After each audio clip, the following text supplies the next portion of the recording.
Assalamu alaikum wa rahmatullahi wa barakatuhu. Masu bibiyanmu da kallon mu a wannan shafi, barkanmu da haka da fatan mun kasance cikin ƙoshin lafiya. To da zafin ta ƙarshen Bello Turji ya zo. To da farko dai sojojin Najeriya sun je sun yi ruwan wuta, sun yi ba ta kashi, inda har suka samu nasara wajen ceto wato ita wannan matar tsohon janar, wato ɗaya daga cikin shugabannin sojojin Najeriya wanda aka kashe mijinta, inda kuma suka riƙe ta, ita ba su bayar da ita ba. To sojojin Najeriya sun yi nasara kamar yadda sanarwa ta fita na izuwa su karɓo ta a hannun wannan 'yan ta'adda bayan sun je sun fafata sun yi abin da za su yi. Da haka ku biyo mu cikin wannan bidiyo domin ji da ganin yadda abun wato ya kasance. Amma kafin nan bari mu fara haɗa ku da wannan rahoto kan abin da yake faruwa wato da Bello Turji da kuma yaransa. So muna muku fatan alkhairi, mu je zuwa. Yaran Bello Turji sama da 100 sun bakunci lahira a yayin wata arangama mai zafi da jami'an tsaron al'umma na jihar Zamfara, waɗanda suka shiga daji don kamo Turji a mace ko a raye. Kamar yadda wata majiya ta shaida wa jaridar Punch, an yi wannan arangama ne a ranar Litinin a wani ƙauye da ake kira Cida cikin ƙaramar hukumar Shinkafi, ƙarƙashin jagorancin jami'an tsaro na Zamfara tare da haɗin gwiwa da 'yan sa-kai daga jihar Borno. Wani mazaunin yankin Sa'idu Garba ya ce an samu wannan nasara ne saboda taimakon wani tubabben ɗan bindiga Bashari Meniyo ya bayar na yi wa 'yan sa-kai jagoranci zuwa maɓoyar Bello Turji domin kamo shi a raye ko a mace. Da jin labarin shirin da ake yi na ƙaddamar masa, Turji ya tattara 'yan bindiga sama da 1000 don su ba shi kariya daga waɗannan 'yan sa-kai na Borno da jami'an tsaron al'umma na Zamfara. Sa'idu Garba ya ƙara da cewa Bello Turji ya sha da ƙyar a artabin da aka shafa sa'o'i masu yawa ana musayar wuta tsakanin ɓangarorin guda biyu, wanda ya ce da jami'an tsaron gwamnatin tarayya sun shiga an fafata da su, to da yanzu Bello Turji ya kai barzahu. Duk da cewa an yi masa lahani babba ta hanyar kashe yaransa sama da 100, an samu wasu 'yan sa-kai da jami'an tsaron al'umma 20 da suka rasa rayukansu tare da ɗan jagoransu Bashari Meniyo, wanda tubabben ɗan bindiga ne. Mataimaki na musamman ga gwamna Dauda Lawal kan harkokin yaɗa labarai Mustapha Jafaru Kaura ya tabbatar da faruwar lamarin, amma bai tabbatar da adadin waɗanda suka mutu ba a yayin arangamar.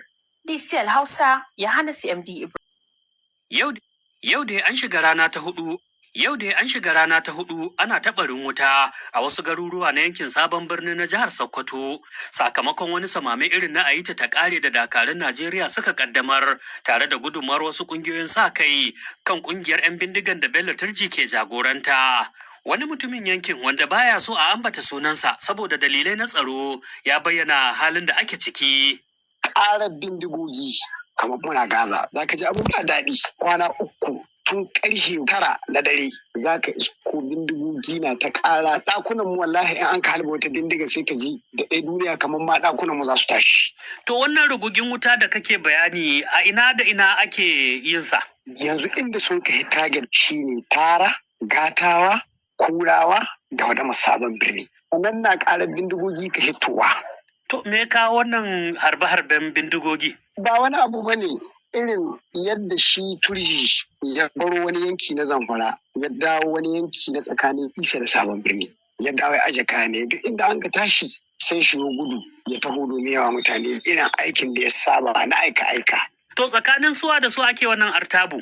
Sojojin Najeriya na da haɗin gwiwa na civilian GTF da kuma waɗanga 'yan banga waɗanda gwamnatin jihar Sokoto tabba training suna. Kana ji yanzu magana gama da nake, kana jin ga wata bindiga can ta ƙara. To ire-iren ɗaya daga cikin ababen da aka ta yi da su kenan. Da suwa kuma? Da sojoji ne da kuma waɗanga yaran Turji bandits. Wannan ƙara da kajiya bindiga ta wanka. Kana jin ga bindiga nan. To yanzu waɗannan bayanai kuke fitowa daga wajen da ake waɗannan harbe-harben bindiga ko kuma wannan artabu?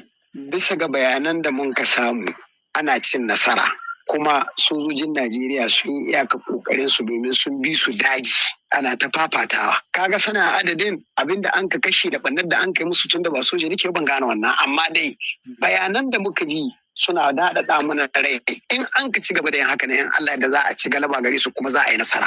To ko kuna ganin su 'yan bindiga suna fitowa daga wuraren da ake wannan ba ta kashi? Sai dai wancan gihi na wajen teke can suke da inda suke iya ruga da gudu, amma ne inda an ka tare ai sojoji sun hana su wuciya. Ai musu kohon rago ga wani gihi, kuma in an ka ci gaba da haka ne Allah da za a yi nasara. Za a murkushe su da yarda Allah. Yankin da jami'an tsaron ke wannan gumuzun gumaza a gabashin Sokoto dai yana ɗaya daga cikin wuraren da ke matukar fama da matsalar hare-haren 'yan bindiga waɗanda kan kashe mutane su sace wasu don neman kuɗin fansa su kuma sace kayan abinci da dabbobi da sauran dukiyoyi, al'amarin da ya haifar da tashin hankali da kantar talauci da ma tilastawa mutane da dama yin gudun hijira zuwa wasu wurare. Abdulsalam Ibrahim Ahmed, sashen Hausa na BBC.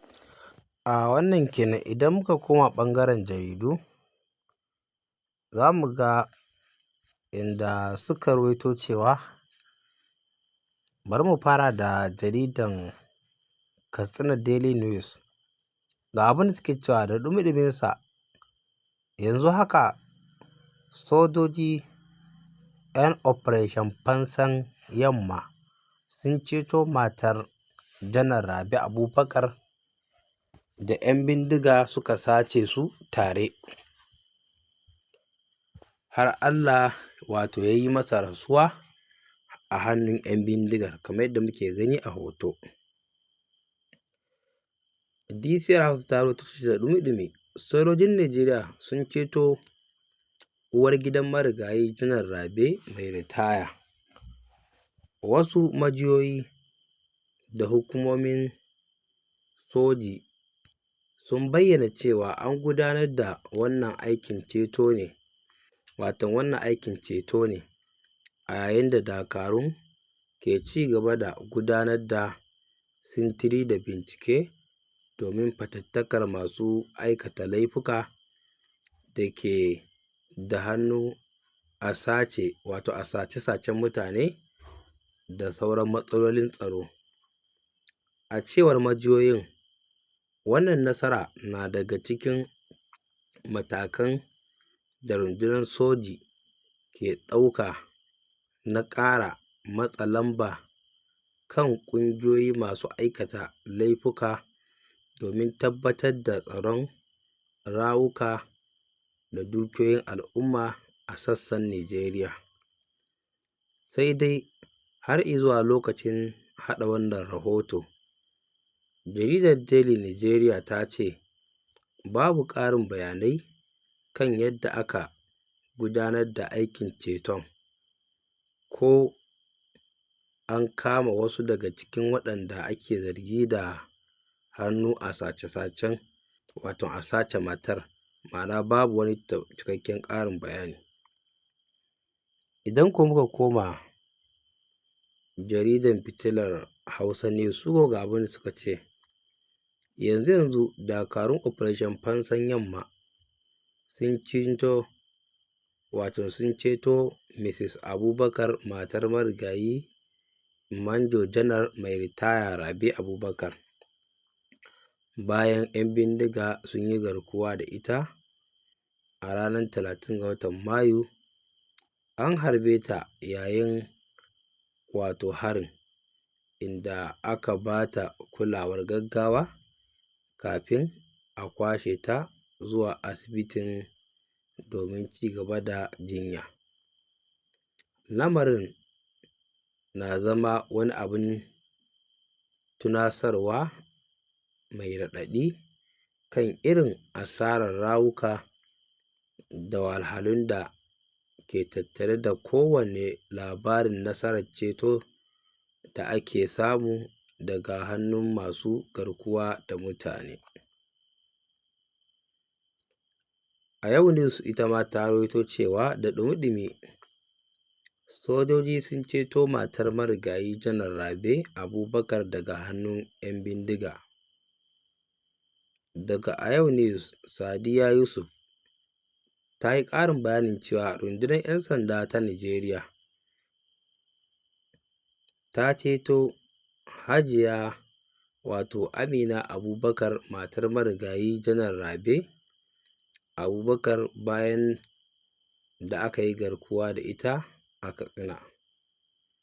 An ce an gudanar da aikin ceton cikin gaggawa, amma har yanzu ba a bayyana cikakken bayani kan yadda aka kuɓutar da ita ba. Shin me za ku ce a kan wannan al'amari? To wannan shi ne ɗan kaɗan daga irin saƙonni masu yawa da ake ta wallafawa a social media dangane da irin nasarar da aka yi wajen ceto wannan baiwar Allah. Idan ƙarin bayani ya fito, insha Allahu za mu zo muku da shi. Ku dai ku ci gaba da bibiyar mu a wannan shafi. Muna muku fatan alkhairi.